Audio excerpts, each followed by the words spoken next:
शान्ताकारं भुजगशयनं पद्मनाभं सुरेशं विश्वाधारं गगनसदृशं मेघवर्णं शुभांगं लक्ष्मीकान्तं कमलनयनं योगिभिर्ध्यानगम्यं वन्दे विष्णुं भवभयहरं सर्वलोकैकनाथं गुरुर्ब्रह्मा गुरुर्विष्णुर्गुरुर्देवो महेश्वरः गुरुः साक्षात् परब्रह्म तस्मै श्रीगुरवे नमः।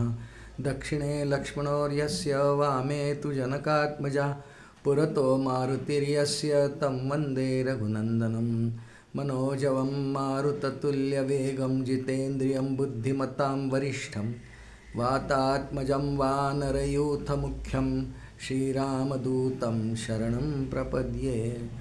शुकासारिखे पूर्णवैराग्यजाचे वसिष्ठा परिज्ञानयोगेश्वराचे कवी वाल्मिका सारिखा मान्य ऐसा नमस्कार माझा सद्गुरू रामदासा। श्रीराम जयांचा जनी जन्मनामार्थ झाला जयाने सदा वासनामात केला जयांच्या मुखी सर्वदा नाम कीर्ती नमस्कार त्या ब्रह्मचैतन्यमूर्ती।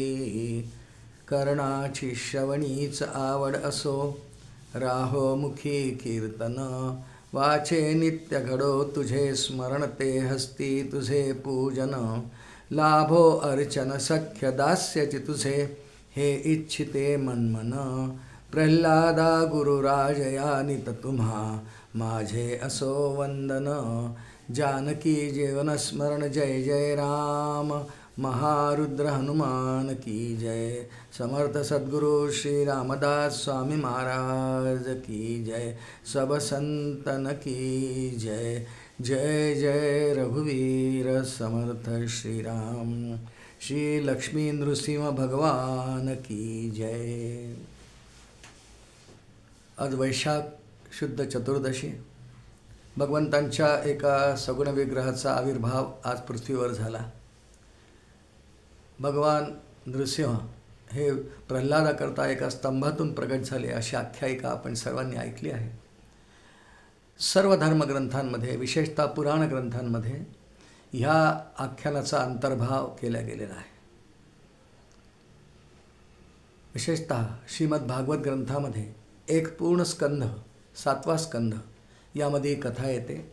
तसं पाहिलं तर श्रीमद भागवत ही प्राधान्याने कृष्ण कथा आहे। नारद महर्षींनी व्यासांना उपदेश करून ती ग्रथित केलेली आहे। दशमस्कंद तर विशेषतः विस्ताराने कृष्ण कथा आहे, पण तरी देखील या ग्रंथामध्ये सर्व अवतारांच्या कथा आहेत। विष्णूंनी जे अवतार अंबरीषासाठी 10 मुख्य अवतार घेतले या अवतारांच्या कथा या ग्रंथामध्ये आहेत। मत्स्य कूर्म वराह नारसिंह वामन परशुराम राम कृष्ण सर्वच आहे। आज आपल्याला श्री नृसिंह अवताराची जन्माची कथा भागवत ग्रंथाप्रमाणे थोडीशी श्रवण करायची आहे। सर्व धर्मग्रंथात ती आहे। सर्व धर्मग्रंथांमध्ये अवतारांच्या कथा यासाठी असतात की अवतार ज्याचा आहे त्या ईश्वराचं स्मरण नित्य करणं हे जीवाचं कर्तव्य आहे। या भवसागरातून तरुण जाण्यासाठी ती एक दीर्घ नौका शास्त्राने मानली आहे आणि भगवानच तो विविध अवतारांच्या रूपाने ईश्वरच सर्व धर्मग्रंथांमध्ये गायला गेला आहे। एक सुंदर उद्धृत आहे बघा। वेदे रामायणे शास्त्रे पुराणे भारते तथा। वेद रामायण भारत म्हणजे महाभारत या सर्वांमध्ये आदौ मध्ये तथा चांते।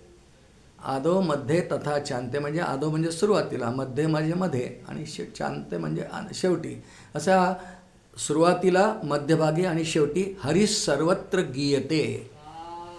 हरी हा ईश्वरवाचक शब्द आहे। ईश्वर जेव्हा सगुण साकार होतो त्याला अवतार म्हणतात आणि म्हणून कथा नेहमी अवतारांच्या असतात। ईश्वर सगुण निराकार आहे, ईश्वराच्या कथा नाही होऊ शकत नसतात।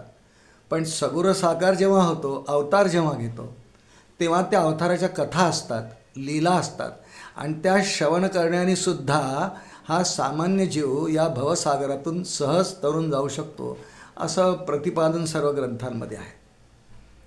आणि म्हणून आज आपण ज्याचा जो विग्रहाचा दिवस असेल, प्रकटाचा दिवस असेल, जसं रामनवमी आहे, कृष्ण जन्म आहे, दत्त जन्म आहे, हनुमान जन्म आहे. म्हणजे ज्या दिवशी हे त्या त्या कालामध्ये, त्या त्या ऋतूमध्ये, त्या त्या युगामध्ये प्रगट झाले, त्या दिवशी त्या तिथीला त्यांचं स्मरण करणं जास्त उचित असतं, पुण्यप्रद असतं. त्या त्या सगुण विग्रहाला प्रधान ठिकाणी ठेवायचं, कारण ब्रह्मात ठेवायचं आणि इतर सर्व कार्यरूपात. आज आपण श्री नृसिंह भगवान, लक्ष्मी नृसिंह भगवान यांची कथा श्रीमद भागवत ग्रंथात जशी आहे तशी संक्षेप रूपाने श्रवण करण्याचा प्रयत्न करू. कारण ती विस्ताराने आहे. आधी बोलल्या गेलं आहे की श्रीमद भागवताच्या 12 स्कंधापैकी 7वा स्कंध जो 15 अध्यायांचा आहे, यात हे एकच चरित्र आलं आहे. 15ही अध्यायांमध्ये एकच चरित्र व्यास महर्षींनी ग्रथित केलं आहे. ते आहे भगवान नृसिंह भगवंतांचं एक विचित्र वेगळा उग्र अवतार जो प्रल्हादासाठी झाला. कथेला आपण सुरुवात करूया. प्रारंभ असा आहे, हिरण्यकश्यपू हिरण्याक्ष 2 जुळे भाऊ आहेत. त्यापैकी भगवंतांनी वराह अवतार घेऊन आपली लीला म्हणून, खरं वराह अवतार प्राधान्याने तेवढ्याच करत आहे, वराह अवतार हिरण्याक्षाला समाप्त करण्याकरता भगवानी ते केलं. ही कथा भागवतामध्ये 3य स्कंदात येते. पण हिरण्याक्ष समाप्त झाला आणि हिरण्यकश्यपू जे सख्खे भाऊ आहेत, जुळे भाऊ आहेत, त्याला खूप क्रोध आला साहजिकपणे. कारण दोन्ही भाऊ भगवान श्रीहरीचे विरोधी आहेत, त्याचे प्रतिस्पर्धी आहेत. कारण श्रीहरी नारायण किंवा विष्णू याला जगाचा स्वामी, नियंता, मालक, त्रैलोक्याचा स्वामी मानतात. पण या दोघांची ईर्ष्या स्पर्धा अशी आहे, ती विष्णूशी आहे की नाही आम्हाला त्रैलोक्याचा स्वामी व्हायचं आहे. आणि त्याच खटापटीमध्ये हिरण्याक्ष गेला.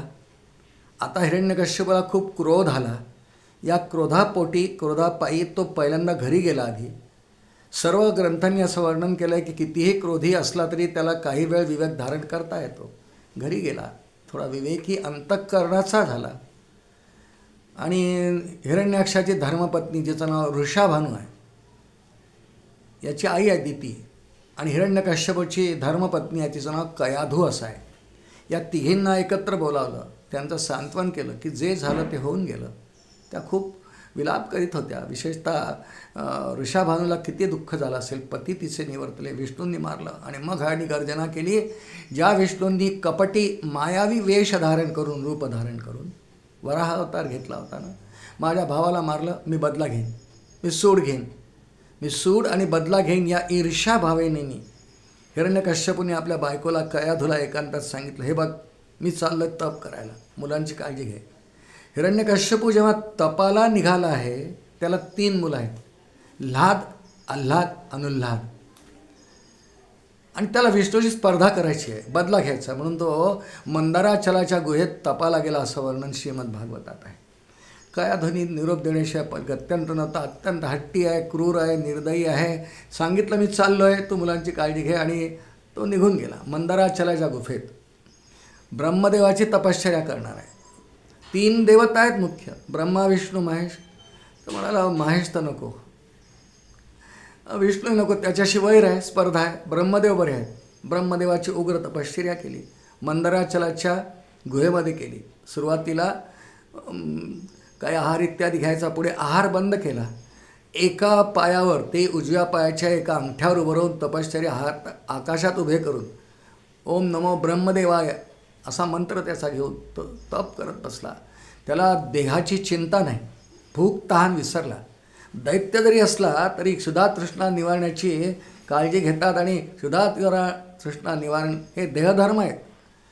देहभाव सुटला, अंगावर मुंग्यांचं वारुळ झालं, पाला पाचोळा येऊन पडला, पर्वत झाला सगळा. ब्रह्मदेव प्रसन्न झाले, आले, वत्सा छान तप केलंस, काही वर माग. ब्रह्मदेवा तुम्ही जर खरंच प्रसन्न असाल तर मला वर द्या, मी अमर करा, मला मरायचं नाही. ब्रह्मदेव म्हणाले, वत्सा असं नाही होऊ शकत, कारण तो मृत्यूलोकात जन्म घेतला आहेस. या मृत्यूलोकाची रीत आहे की जो जन्माला आहे तो त्याला मरावं लागतं. त्यामुळे तुला मरावं तर लागेल, तुला मृत्यू येईल. पण एक काम कर वत्सा, तू खूप छान तपश्चर्या केलीस, तुला मृत्यू कोणापासून नको हे मागू शकतोस. मी तथास्तु म्हणेन. याने सुरू केलं, मग मला दिवसा नको, रात्री नको, आत नको, बाहेर नको, जमिनीवर नको, आकाशात नको, देवांकडून नको, दैत्यांकडून नको, राक्षसांकडून नको, यक्ष, किन्नर, गंधर्व, चारण, विद्याधर, अप्सरा, अस्त्रांनी नको, शस्त्रांनी नको, सगळं जे जे मागता येईल त्याला आठवलं, सगळं मागितलं. ब्रह्मदेवाने सगळं ऐकून घेतलं आणि आधीच सांगितलं होतं वरंब्रूही देणं भाग होतं. ब्रह्मदेव तथास्तु म्हणाले. त्यांनी तथास्तु म्हटल्याबरोबर हा आणि उग्र रूप धारण केलं. आणि ज्याला माहिती आहे इतक्या गोष्टींपासून मला मरण नाही, तो अनावर उन्मत्त होणारच. तो आधीच उन्मत्त होता, आधीचं मर्कट त्यात मद्य प्याला असं झालं. आणि सगळीकडे त्रयोदक्यात हाहाकार करायला लागला. यज्ञमोड, गायींचा वध कर, ब्राह्मणांना छळ, स्त्रियांना छळ, जे जे अधर्माचे प्रकार शास्त्रांमध्ये बोलल्या गेले त्या सर्व प्रकारांनी या सृष्टीला त्राहिमाम त्राहिमाम करायला लागला, छळायला लागला. घरी यायचा पत्ता नाही. इकडे ह्याच्या पश्चात कयाधू गर्भवती होती, तिला पुत्र झाला. तिने हिरण्यकश्यपूच्या पश्चात आपल्याला झालेल्या चौथ्या पुत्राचं नाव ठेवलं प्रल्हाद. तो सौम्य शांत. श्रोते हो, भगवान वेदव्यासांनी प्रल्हादाच्या एकंदर व्यक्तिमत्वाचं गुणांचं वर्णन एका अध्यायात केलं आहे. अतिशय शांत, सौम्य मुद्रा, नम्रपणा, श्रेष्ठ जनांबद्दल आणि वडील लोकांबद्दल अत्यंत आदर, विनयाची भाषा, सर्वांशी व्यवहार समतोल सारखा राखून करणे, समतेनी करणे, गायींवर प्रेम करणे, आईची सेवा करणे, या सर्व गुणांचा परिपाक म्हणजे प्रल्हाद आहे. आणि एवढे करून प्रल्हादाला अगदी बालपणापासून आईच्या गर्भात असल्यापासून श्री विष्णूंची आवड आहे, भक्ती आहे, उपासना आहे, भक्त आहे. प्रल्हाद घरी आहे. हिरण्यकश्यपू 5 वर्षाचे प्रल्हाद झाल्यावर घरी आलेत असं वर्णन आहे भागवतात. कयाधूंनी सांगितलं, महाराज आपण तपश्चर्येला गेलात, याचं तप पूर्ण झाल्यावर यांनी जगाला त्राहिमाम करून सोडलं ना. हो, सरळ घरी आला नाही, आपले उपद्व्याप करायला लागला. युद्ध खूप केले, खूप मारले, ठार केले. आणि या त्रैलोक्याचा मी एक छत्र सम्राट व्हावं ही त्याची कांक्षा पूर्ण करण्याच्या दिशेने त्याचे अहोरात्र प्रयत्न सुरू होते. घरी आला. कयाधूंनी सांगितलं, महाराज आपल्या पश्चात हा मुलगा झाला आहे, नाव प्रल्हाद आहे. अरे वा, किती छान. प्रल्हाद धावत धावत धावत गेले. जा बाळ, तुझे पिताश्री आहेत. 5 वर्षाचा प्रल्हाद आहे. भगवंत हिरण्यकश्यपूंच्या मांडीवर जाऊन बसला. दुष्ट दैत्य बाहेर आहेत ते, पण घरी त्यांचा मुलगा मांडीवर येऊन बसला आहे. प्रेमाचा काही उदय होणारच आहे अंतःकरणात. प्रेम वाटलं, मांडीवर घेतलं, अवघ्राण केलं आणि विचारलं प्रेमाने, बाळ या सगळ्यात तुला कोणती गोष्ट आवडत नाही रे? पहा किती छान प्रश्न विचारला हिरण्यकश्यप. उत्तरे किती छान आहे पहा. आणि 5 वर्षाचा प्रल्हाद हिरण्यकश्यपूंना म्हणतो, बाबा या जगात जन्माला आलेले सगळे जीव मी माझं याला वेदांतामध्ये अहम ममाभिमान म्हणतात, ते करतात. त्याऐवजी या जगात आलेले सगळे जीव मी माझे करतात हे सोडून त्यांनी अखंड श्रीहरींचं स्मरण करावं हे मला आठवतं. नारायणाचं स्मरण करावं हे आठवतं. हिरण्यकश्यपूला काही आवडलं नाही, कारण त्यांचं नारायणाशी वैर आहे. त्यांनी प्रल्हादाला ढकलून दिलं. हे काय म्हणतो? हो बाबा, नारायण त्रैलोक्याचा स्वामी आहे, जगाचा उत्पत्ती करता आहे, सर्वांनी त्याचं भजन करावं हे मला आवडतं. हे टाळीवर इकडे या. षंड आणि अमर्क हे 2 शुक्राचार्याचे मुलं आहेत, ते आले. जा याला शाळेत टाका, फारच बिघडला आहे मुलगा. आणि मग त्या दिवशीपासून प्रल्हादांना शुक्राचार्यांची पाठशाळा यांच्या महालाच्या बाजूलाच आहे. त्या पाठशाळेत प्रल्हादजींना टाकण्यात आलं आणि दैत्य बालकांच्या समवेत त्यांचा अभ्यास सुरू झाला. आता याला वाटलं याला आपण शाळेत टाकलं हा सुधरेल, पण त्या ठिकाणी सुद्धा यांनी जे शिकलं ते कंठस्थ करावं. प्रल्हादाचं जे वर्णन आधीच्या अध्यायामध्ये आहे, एक पाठी आहे. गुरुजींनी संथा द्यावी, प्रल्हादाचं मुखोद्गत व्हावं, त्याचं स्पष्टीकरणही द्यावं. अहो, आईच्या गर्भात असताना नारदांच्या मुखाने ज्यांनी भागवत धर्माची संथा घेतली आहे, अभ्यास झाला आहे गर्भामध्ये, तिथं तेच बोलायचे. काही दिवसांनी प्रल्हाद घरी आले. निवासी शाळा होती. काही दिवसांनी घरी आले. कयाधूला परमानंद झाला. स्नान घातलं, रेशमी कपडे घातले, अलंकार दागिने घातले, सुंदर होते प्रल्हाद. राजबिंडे मुकुट चढवला. बाळ जा, पिताश्री आहेत आज. त्यांना वंदन करू नये. आईचा आज्ञाधारक होता. धावत धावत धावत गेला आणि पिताश्रींना वंदन केलं, साष्टांग नमस्कार घातला. कौतुक वाटलं. ये बाळ, पाठशाळेतनं आलास? होय बाबा. मांडीवर घेतला, पुन्हा कुरवाळलं. कुरळे केस होते प्रल्हादजींचे, त्यातून हात फिरला. बाळ, आत्तापर्यंत काय शिकला सांग मला. बरेच दिवस तुला शाळेत जाऊन झाले, काय शिकला बाळ?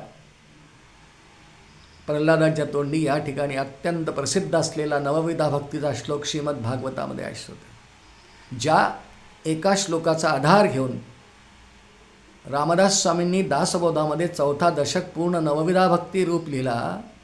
नवविधा भक्ती लक्षण दशक 4था, तो श्लोक श्रीमद भागवताच्या 7व्या स्कंदातला प्रल्हादांच्या तोंडे उत्तर बाबांना देताना.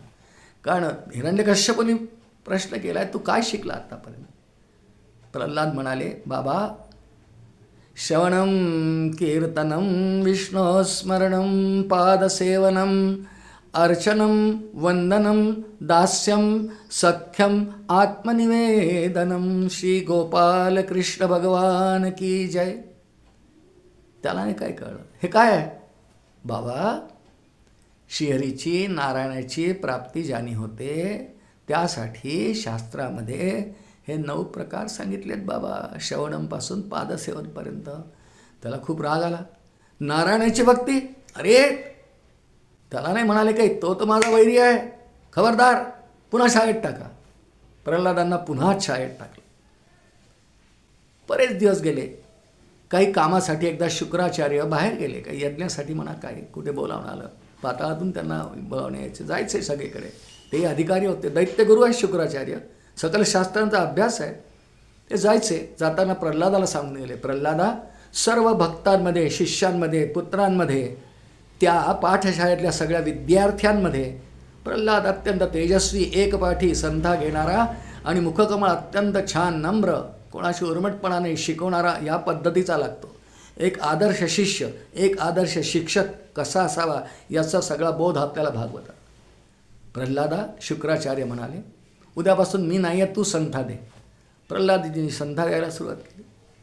पण त्यांनी आपल्या पद्धतीप्रमाणे ह्या नरदेहात आल्यानंतर, दैत्य योनीतल्या राक्षसांना जो देह असतो त्याला नरदेहच म्हणतात. या नरदेहात आपण आल्यानंतर आपण कसं वागावं हे आपल्याला शास्त्रांनी सांगितलं आहे. प्रल्हादजी सगळ्या दैत्य बालकांना बोलतात. या नरदेहाचे साधने सच्चिदानंद पदवी घेणे, इतुका अधिकार नारायणे कृपावलोकने दिधला श्रीराम. एकनाथी भागवत. त्याचं महत्त्व, नरजन्माचं महत्त्व, साधनेचं महत्त्व, श्रीहरीची प्राप्ती म्हणजे काय, प्रल्हादजी सगळं छान समजून सांगा. हिरण्यकश्यपूंनी पाहिलं की आता शुक्राचार्यांच्या पाठशाळेतून फार चांगलं वातावरण ऐकायला येतं आहे, भजन ऐकायला येतं आहे. नारायणाचं भजन कोण करतं आहे? सेवकाला पाहून या, कोण भजन करतं आहे तिथे नारायणाचं? सेवक धावत आले. महाराज, प्रल्हाद सगळ्यांना शिकवतात आहे नारायणाचं भजन, श्रीमन नारायण नारायण नारायण. आणा त्याला इकडे. प्रल्हादांना पुन्हा हिरण्यकश्यपू समोर उभं केलं गेलं. प्रल्हादा, हे काय शिकवत आहेस सगळ्या दैत्य बालकांना तू? पिताश्री, गुरुदेव परगावी गेलेत, त्यांनी मला सांगून गेलेत की तू यांचा अभ्यास घे, संथा दे, शिकव यांना. मला जे येतं ते मी शिकव. मग तू हे काय शिकवतो? तो म्हणाला, आम्ही बिघडलो, तुम्ही बिघडा ना. आम्ही बिघडलो शब्द नाही आहे त्या भजनात तुकोबांच्या. आम्ही बिघडलो, आम्ही घडलो, तुम्ही बिघडा ना. आम्ही बिघडलो नाही आहे, आम्ही वाईट झालो असा अर्थ नाही आहे. आम्ही घडलो ज्यानी, बाबा मी ज्यानी घडलो आहे ते त्यांना शिकवतो. आणि साधी गोष्ट आहे, प्रल्हादजी आपल्या वडिलांना समजून सांगतात, अंतरीचे धावे स्वभावे बाहेरी धरिताही परी आवरेना. तुकोबांचं. खबरदार, असं करशील तर सगळं दैत्य करीत. तुला भीती वाटत नाही करताना? नाही बाबा, भीती कशाची? कारण प्रल्हादजींची एकंदर दृष्टी जी जगावर आहे ते हे समजतेही वासुदेव, हा प्रतिती रसाचा ओतला भाव. मग भक्तांना जी राव ज्ञानिया तोची, माऊलींची ओवी जी आहे, ह्या ओवीप्रमाणे त्यांचं जीवन आहे. हे समजतेही वासुदेव, सगळं नारायणच आहे, त्याचं रूप आहे. आणि हे भाषांतर आहे श्रुतीचं. सर्वम खलु इदं ब्रह्म तज्जलानी ती शांतमुपासित अशी श्रुती आहे. त्याचं भाषांतर आहे हे, की सगळीकडे नारायण आहे. आणि भगवद्गीतेने सुद्धा या दृष्टीचा उल्लेख 7व्या अध्यायात केला आहे. वासुदेव सर्वम इति, वासुदेव सर्वम इति, हे सर्व इदम, हे इदम म्हणजे जे हा ही हे दाखवलं जातं ना, जे जे डोळ्यांनी दिसतं ते सगळं, कानाने ऐकलं जाते ते सर्व, ते सर्व. वासुदेव सर्वम इति स महात्मा सुदुर्लभ, हा त्या दुर्लभ महात्म्यांपैकी एक महात्मा भक्त प्रल्हाद आहे. त्यामुळं त्यांना तेच शिकवतो, बाबा खबरदार, तू नारायणाचं भजन शिकवतोस, नारायणाशी माझं वैर आहे.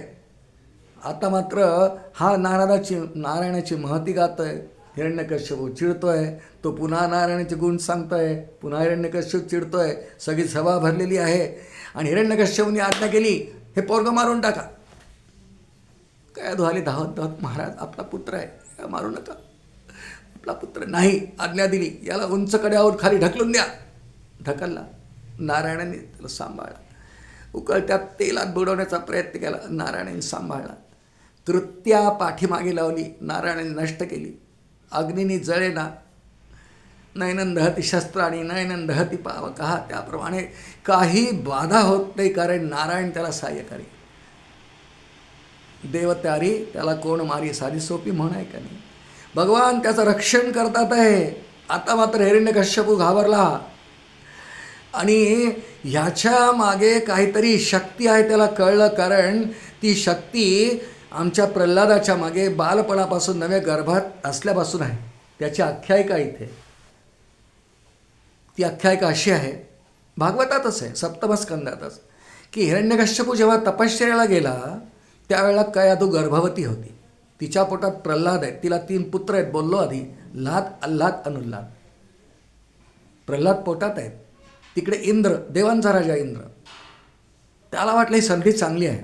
त्याचं हिरण्यकश्यपूची वैर आहे. देव आणि दैत्य यांचं नेहमी वैरच आहे, स्पर्धा आहे, युद्ध आहे, भांडणं आहे. त्याने विचार केला संधी चांगली आहे. हिरण्यकश्यपू आता त्याच्या महालात राज्यात नाही आहे. ही संधी साधून इंद्राने आक्रमण केलं हिरण्यकश्यपूच्या नगरीवर. प्रचंड संग्राम झाला आणि ह्या संग्रामात शेवटी संग्रामाच्या अंत्यसमयी इंद्राने हातात वज्र घेतलं आणि कयोधेला ठार मारण्याकरता. आता तो मारणार इतक्यात नारद प्रगट झाले आणि नारदांनी सांगितलं, इंद्रा काय करतोयस? अरे तू देवांचा राजा आहेस, पराक्रमी आहेस, शूर आहेस, वीर आहेस, आणि वीरपुरुषांनी एका स्त्रीची हत्या करणं तुला शोभत नाही. इंद्र म्हणाला, असं कसं शोभत नाही, युद्धात सगळं चालतं. शिवाय हिच्या पोटामध्ये हिरण्यकश्यपूचा गर्भ आहे, मला तो नष्ट करायचा आहे. नारदांनी समजावून सांगितलं, इंद्रा स्त्रीहत्या तर तुला शोभत नाहीच, पण त्याचबरोबर हिच्या पोटात कोण आहे तुला माहिती आहे का? हिच्या पोटामध्ये भगवान श्री विष्णूंचा, ज्यांची मी पण भक्ती करतो, एक महान भक्त, त्याचं गर्भ हिच्या पोटात आहे. तेव्हा तो गर्भ नष्ट करू नकोस. भगवान विष्णूचा बीजरूपाने असलेला भक्ताचा गर्भ तू नष्ट करू नकोस. इंद्राला पटलं आहे. त्याचा देवर्षी नारदांवर विश्वास होता. त्यांनी खड्ग खाली टाकलं आणि या उलट तिला मारलं तर नाहीच होते हो, पण वेदव्यासांनी वर्णन केलं, इंद्राने मारलं तर नाहीच, पण कयाधूला 3 परिक्रमा केल्या, कारण एक भक्त तिथे वाढतो आहे. इंद्र निघून गेला. पण नारद महर्षींनी विचार केला की आता इथे कयाधूला ठेवणं सुरक्षित नाही आहे, कारण एक तर हा पुन्हा येईल किंवा दुसरे येतील, यक्ष किन्नर किंवा याच्याशी ज्यांची स्पर्धा आहे, अशा आपसात वैमनस्य असलेले पुष्कळ दैत्यकुळ आहेत ते येतील आणि कयाधू सुरक्षित राहणार नाही. त्यासाठी हिला आपल्या आश्रमात नेलं पाहिजे.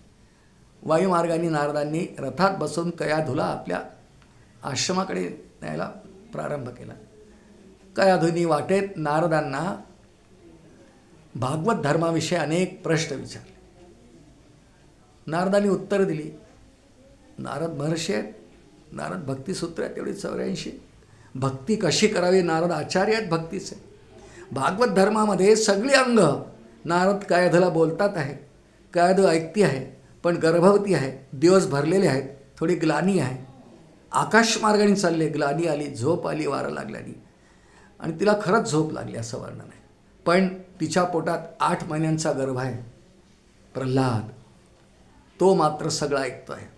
आणि तो आतून हुंकार देतोय. नारदांचं तोंड तर समोर आहे, पण आपल्या प्रश्नाला हुंकाराने उत्तर येत आहे. ते प्रफुल्लित झाले आणि विस्ताराने भागवत धर्म त्यांनी सांगितला.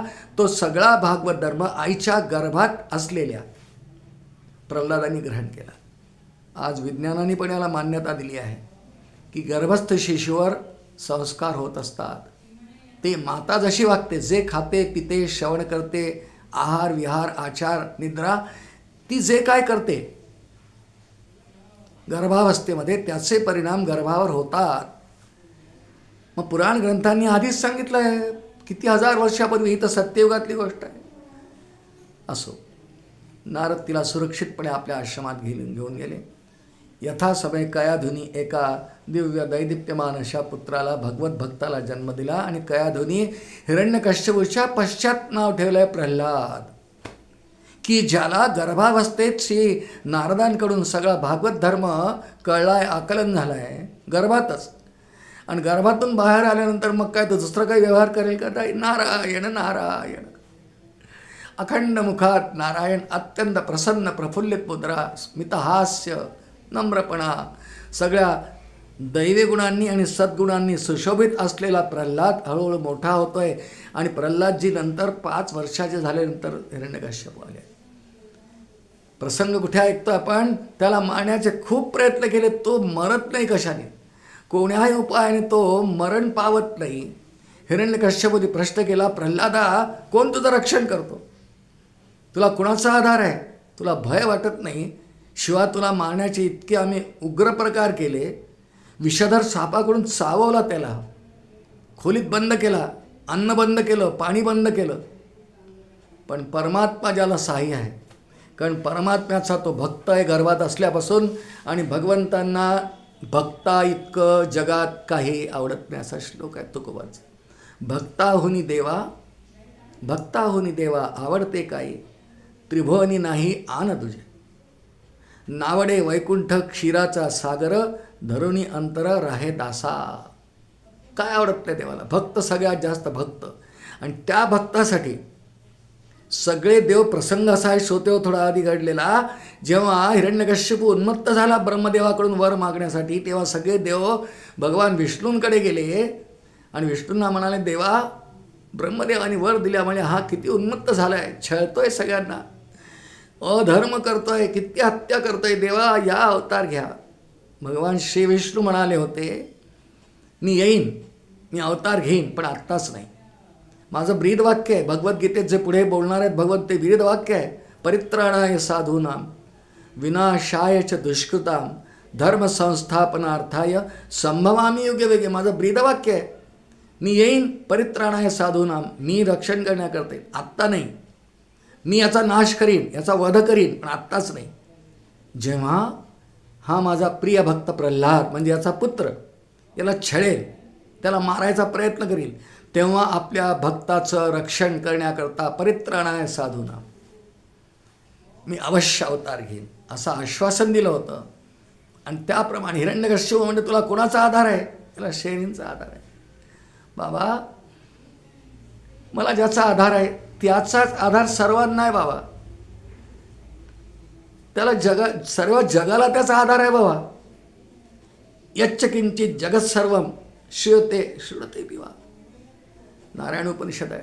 अंतर्बहिष्यत सर्वम व्याप्त नारायण स्थितः. सगळीकडे नारायणाचं, सर्व जगाला तो आधार आहे, जगाचा स्वामी आहे, पालक आहे, त्याचा मला आधार आहे. तुम्ही म्हणता बाबा कुठे आहे माझा नारायण? बाबा असं विचारा की तो नारायण सर्वांचा, माझा नाही, कुठे नाही असं विचारा बाबा. जळी स्थळी काष्ठी पाषाणी सगळीकडेच आहे बाबा.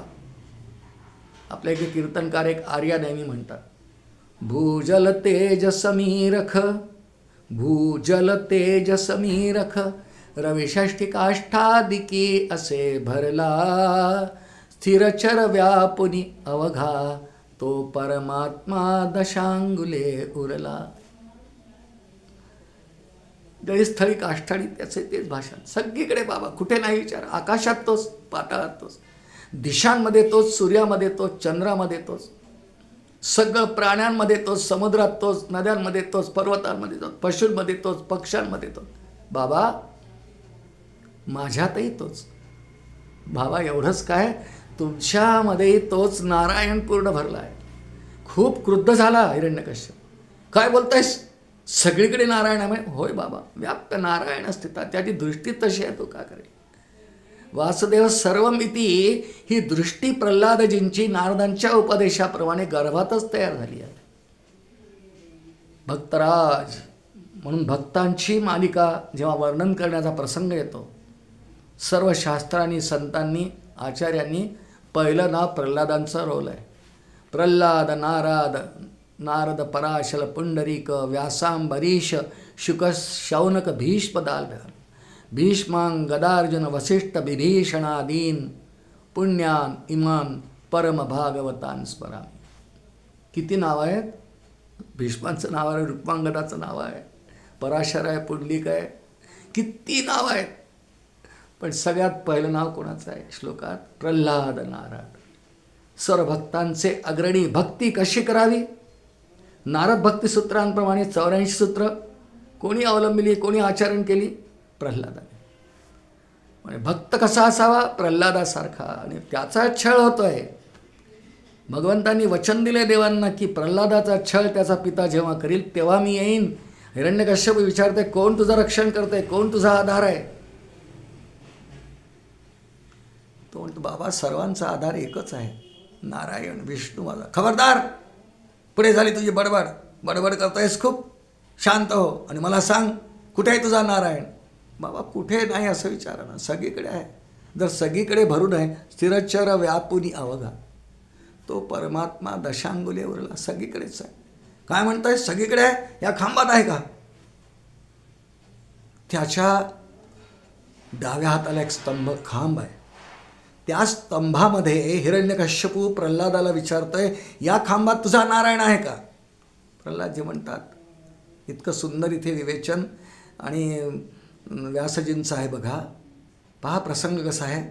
सभा भरली आहे हिरण्यकश्यपूची, सगळे प्रजाजन उपस्थित आहेत, कयादू आहे, सगळे प्रधान आहे, सेनापती, अमात्य आहेत, सगळी प्रजा आहे आणि आकाशातले सगळे देव सभा पाहतात आहे. सभेत प्रत्यक्ष भगवान शंकर आणि ब्रह्मदेवही उपस्थित आहेत. अशी सभा आहे. ह्या सभेत हा प्रसंग आहे. हिरण्यकश्यप प्रल्हादाला म्हणतात, कुठे आहे तुझा नारायण? या स्तंभात आहे का? प्रल्हादांना माहिती आहे, नुसतं माहीत नाही आहे, परोक्ष ज्ञान नाही, त्यांच्या अनुभवाची सिद्धी आहे. अपरोक्षपणे त्यांना माहिती आहे की खांबात नारायण आहेच. त्यांना हो म्हणायचं आहे, पण एकाएकी हो म्हणत नाही आहे.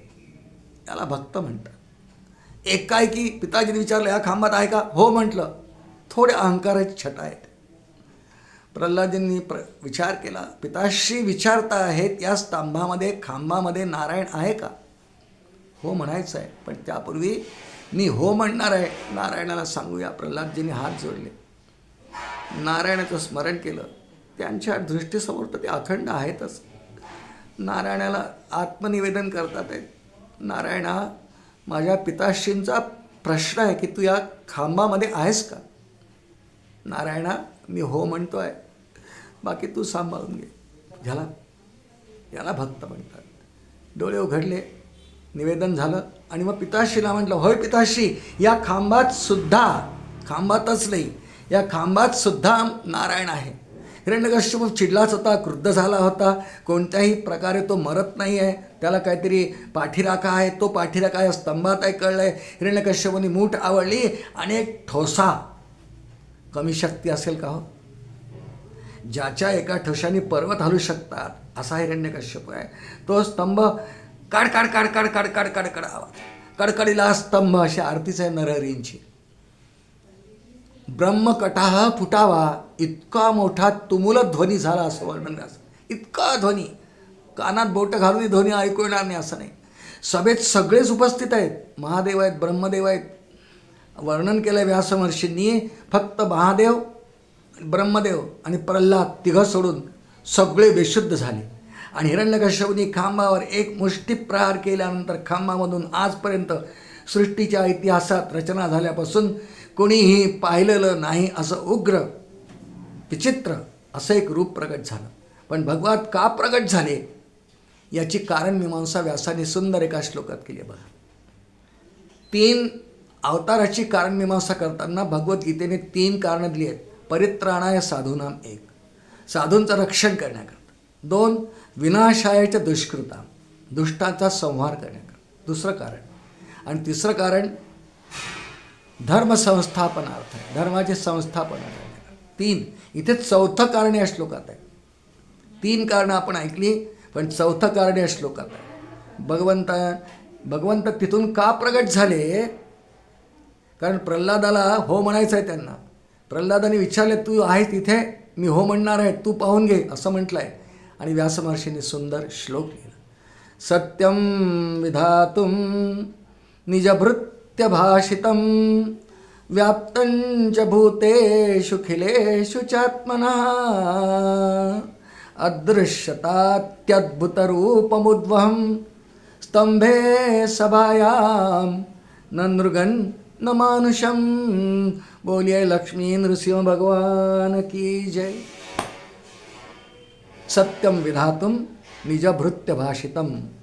भगवान स्तंभातून खांबातून का प्रगट झाले? सत्यम विधातुम निजभृत्य भाषितम. भृत्य म्हणजे सेवक. माझा जो सेवक आहे, भक्त आहे प्रल्हाद, सत्यम विधातुम, त्यांनी मुखातून हो म्हटलंय, तर सत्यम विधातुम निजभृत्य भाषितम, माझ्या भक्ताची वाणी सत्य करून दाखवण्याकरता. दुसरं कारण, सर्वभूतांमध्ये सत्यम विधातुम निजभृत्य भाषितम व्याप्तींच भूतेषु अखिलेषु च आत्मना. माझी व्याप्ती मी सर्वभूत मात्रांमध्ये कणाकणामध्ये सुद्धा आहे. कारण श्रुतीच तशी आहे की मी सृष्टी निर्माण करून त्या प्रत्येक सृष्टीच्या प्रत्येक कणामध्ये प्रविष्ट झालो आहे. प्रविष्टान्य प्रविष्टादी मी प्रविष्ट झालेलो आहे. त्यामुळे भगवान ते सिद्ध करण्याकरता त्या स्तंभातून बाहेर आले. सत्यम विधातुम, सर्वात मुख्य भक्ताची वाणी सत्य आणि सिद्ध आहे दाखवण्याकरता भगवान आले. आणि अकराळ विक्राळ रूप आजपर्यंत सृष्टीमध्ये कुणीही पाहिलं नाही. अतिशय उग्र नरहरीचं रूप काही कालापुरतं आहे, क्षणांपुरतं आहे. अतिशय उग्र मुद्रा आहे. वर्णन केलं व्यासांनी, काही श्लोकांमध्ये वर्णन आहे, आपण नुसतं वर्णन ऐकू. तेजस्वी असे डोळे, पण ते पिवळ्या पिवळ्या रंगाचे, सोनेरी पिवळे आहेत. सगळ्या अंगावर सोनेरी रोम आणि केस, रुंद छाती, बारीक कटी, उग्र डोळे, खूप मोठा जबडा, त्यात करवतीसारखे दात आणि त्यात सर्पासारखी लपलपणारी जीभ, भोवया अशा तिरप्या केलेल्यावरती रागाची मुद्रा आहे. आणि मानेवरती सिंहाचं वर तोंड असल्यामुळे मानेवरती आयाळ आणि भयंकर गर्जनारी डरकाळी हा करू भगवान प्रगट झाले. बाहेर आले, भक्तासाठी आले, पण पुढे गेले आणि हिरण्यकश्यपूला उचलला. सगळी सभा मूर्छित झाली असं वर्णन व्यासांनी केलं. ब्रह्मदेव, महादेव आणि प्रल्हाद तिघं सोडून सगळे मूर्छित झाले ती गर्जना ऐकून. कारण गर्जनेची डरकाळी जी घेतली, कडकड कडकड जो आवाज झाला तो ब्रह्मदेवापर्यंत गेला, ब्रह्मकटा पोहोचला. बाहेर आले भगवान असे चालत चालत. हिरण्यकश्यपूला उचलला. तिथे नाही मारायचं आहे त्याला, जमिनीवर मृत्यू नको आहे, आकाशात नको आहे, मांडीवर घेऊन मारणार आहे. मांडीवर बसण्यासाठी भगवान सभेच्या महाद्वारापर्यंत गेले, तिथे खाली बसले. हिरण्यकश्यपूला तो तर गेला. भगवंतांचं उग्ररूप पाहिलं, तो संपला आहे खरं, पण लीला पूर्ण करायची आहे. त्याला सभेच्या महाद्वारापर्यंत नेला, मांडीवर घेतला आणि अस्त्रांनी नाही, शस्त्रांनी नाही, त्याला नखांनी त्याची छाती विदारट केली आहे. पोट टार टार टार टार टार फाडलं. नुसतं फाडलं नाही, आतमध्ये हात घातला असा करून सगळं मांस आणि रक्त चाटायला लागले भगवान. सगळे रक्त उरलं आहे, अंगावर डाग पडले आहेत, काहीच उरलं नाही आतमध्ये, मांस रक्त काही उरलं नाही. तो कोथळा घेतला, फेकून दिला, आपटला. आणि भगवान श्री नरहरी त्याच आविर्भावात असं करत सिंहासनावर आले. ब्रह्मदेव महादेव सावध आहेत. वा विष्णू भगवान त्यांचे भाऊच आहेत. काय रूप घेतलं आहे, इतकं उग्र, हे सगळी प्रजा दर्शन कशी घेईल. ब्रह्मदेवानी कमंडलूतनं तीर्थ काढलं असं वर्णन आहे.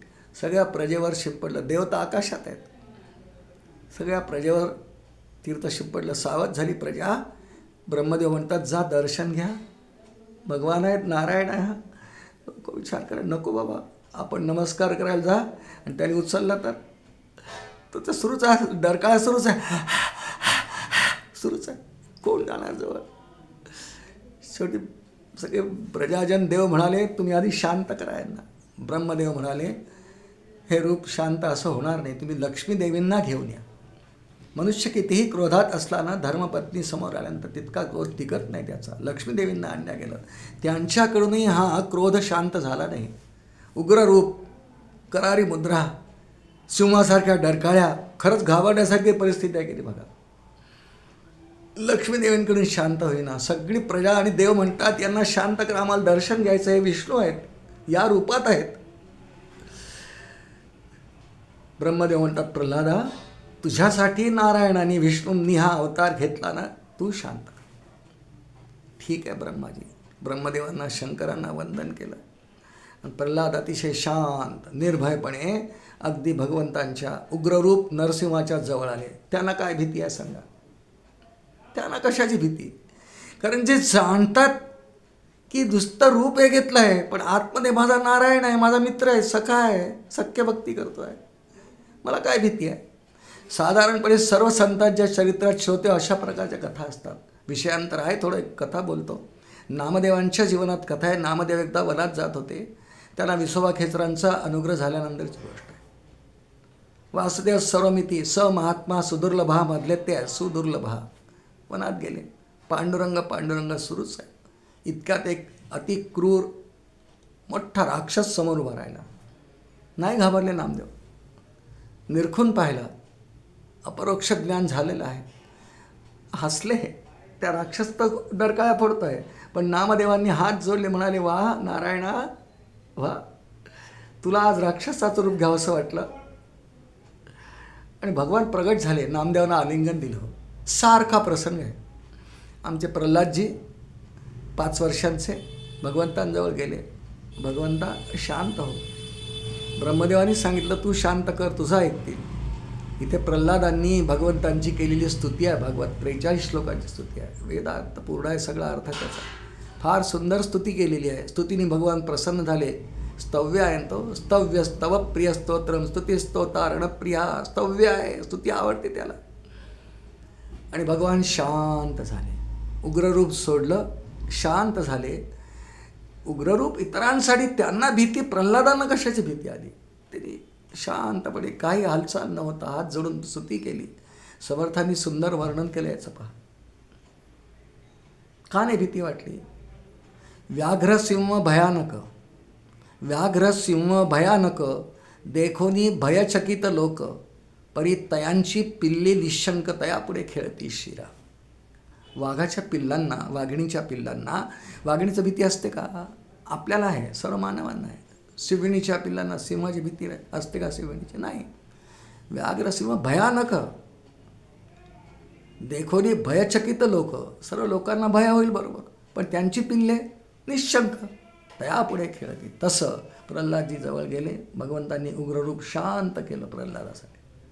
मांडीवर घेतलं आणि व्यासमहर्षींनी वर्णन केलं. प्रल्हादाला मांडीवर घेऊन भगवान लहान मुलांप्रमाणे खेळवतात आहे, अघ्राण करतात आहे आणि जिभेनी चाटतात आहे. नरसिंहरूप आहेच, अर्धा सिंह अर्धा मनुष्य आहेच ते अजूनही, पण शांत नरसिंह, उग्र नाही.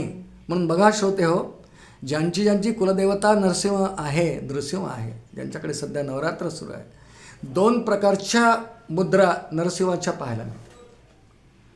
एक उग्र रूपातला नरसिंह, अक्राळ विक्राळ, डरकाळी फोडणारा, मानेला आळ असणारा आणि तीक्ष्ण नखांनी विदीर्ण छाती करणारा असा नरसिंह.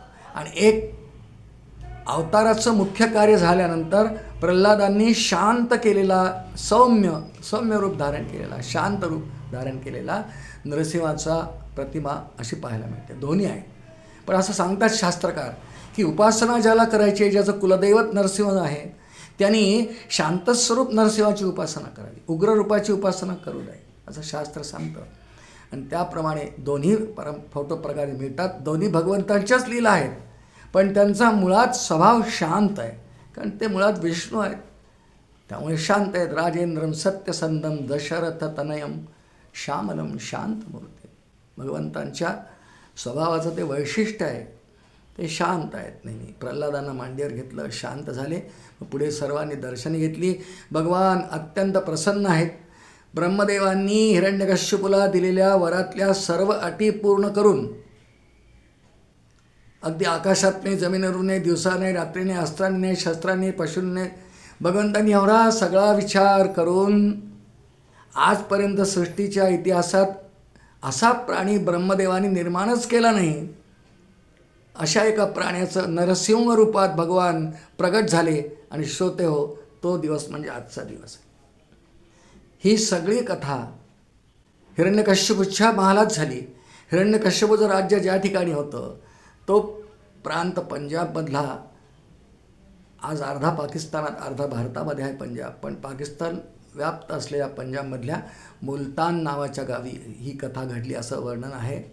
त्यामुळं तिथे मुळात पहिलं नरसिंहाचं मंदिर मुलतान या गावी आहे. पण त्यानंतर संपूर्ण भारतवर्षामध्ये अनेक ठिकाणी श्री नरसिंहाची मंदिरं आहेत. अनेकांची ती कुलदेवता आहे. कुलपरंपरेप्रमाणे नवरात्राचा उत्सव आणि सणसुद्धा माणसं साजरे करतात. आमच्या जीवनात काल चांगला योग आला. आम्ही उभयता आमच्या एक मुलाबरोबर अमरावती जिल्ह्यामध्ये एक लहान ठिकाण आहे असतपूर, त्या ठिकाणी नरसिंह जन्म साजरा होतो. नरसिंहाचं मंदिर आहे. परंपरेने बऱ्याच वर्षापासून, 150 वर्षापासून त्या ठिकाणी नरसिंहाचा अवतार साजरा करण्याची घटना घडते. आजही तिथे उत्साह आहे. तिथेच का ज्या ज्या ठिकाणी मंदिरं आहेत नरसिंहाची, किती ठिकाणी असतील याची काही नोंद माझ्याजवळ तरी नाही, अनेक ठिकाणी असतील. कारण अनेकांचं ते कुलदैवत आहे आणि कुलदेवतेची उपासना करताना त्याच्या अवताराची कथा मात्र अवश्य गायली पाहिजे, सांगितली पाहिजे, स्मरण केलं पाहिजे.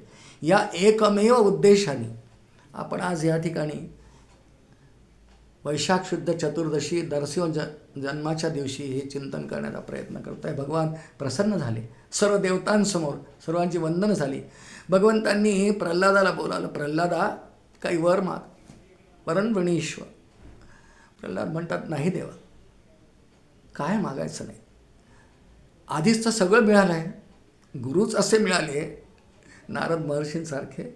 बालपणापासून तुझ्या नामाची गोडी लागली देवा, सगळं साध्य झालं, काही नको आहे. श्रीमद भागवतामध्ये लागोपाठ 2 आख्यानं येतात, ध्रुव आणि प्रल्हाद.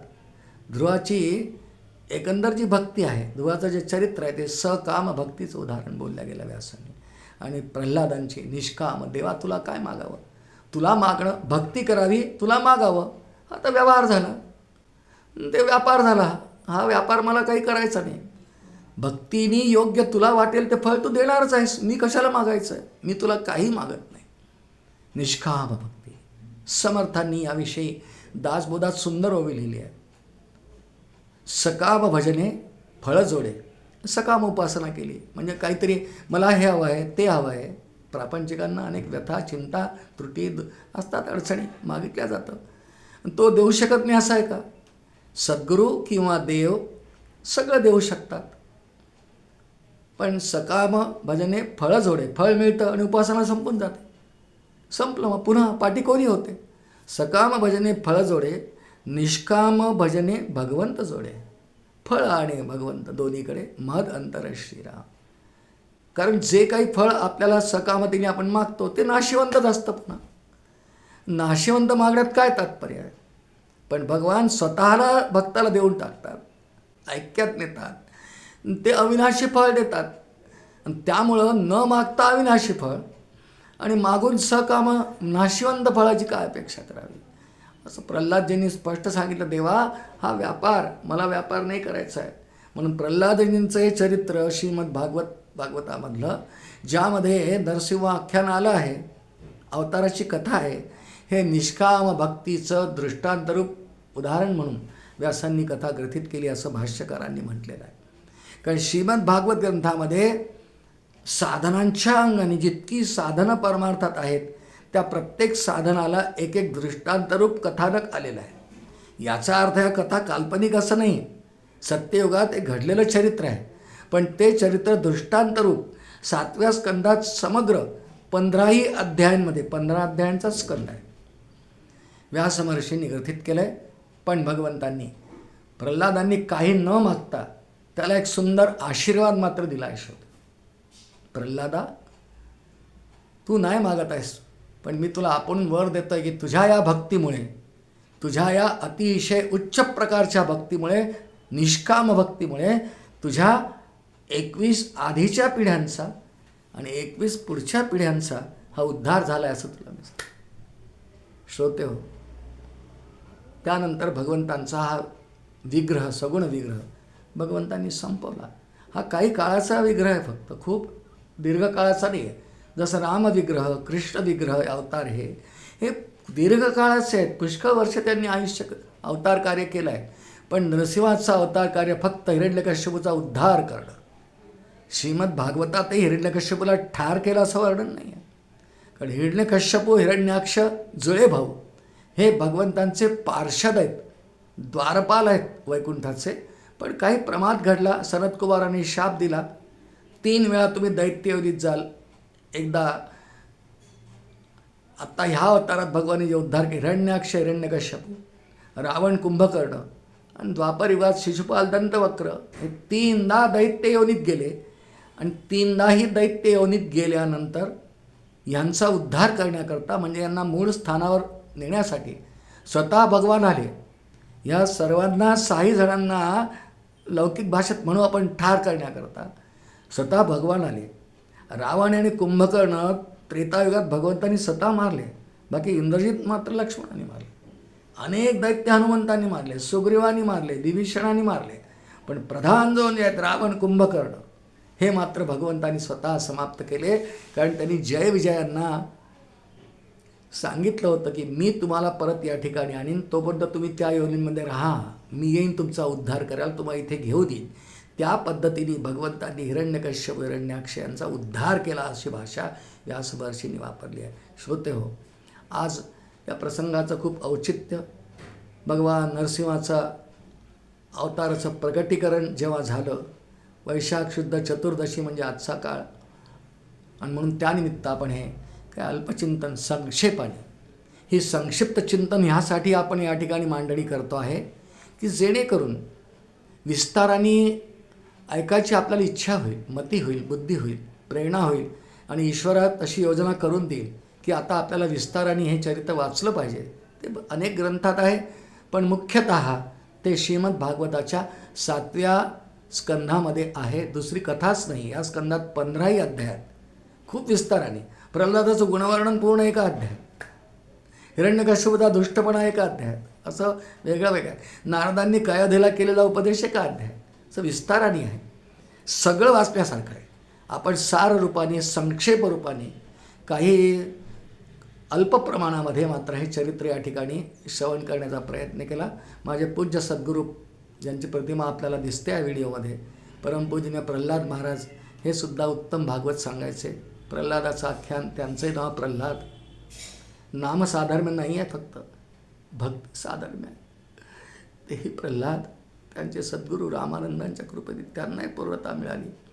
भक्तीच्या अंगाने प्रवास केल्यानंतर, भक्ती हे साधन निवडल्यानंतर, त्यांनी शेवटचं टोक जे आपल्याला गाठायचं असतं ते मिळण्यासाठी सगळी मनुष्य जन्मात खटपट असते. भक्त्या माम अभिजानाति यावान्यश्चास्मि तत्वतः ततो मान तत्वतो ज्ञात्वा विशते तदनंतरम. भगवद्गीता उपदेश इथे समाप्त होतो भक्तीचा. विशते तदनंतरम, की या भक्तीच्या अंगाने साधना केल्यानंतर भक्ती साधन हे नेहमी पूर्णतेला नेतं आणि भक्त आणि भगवान यांचं ऐक्य होतं.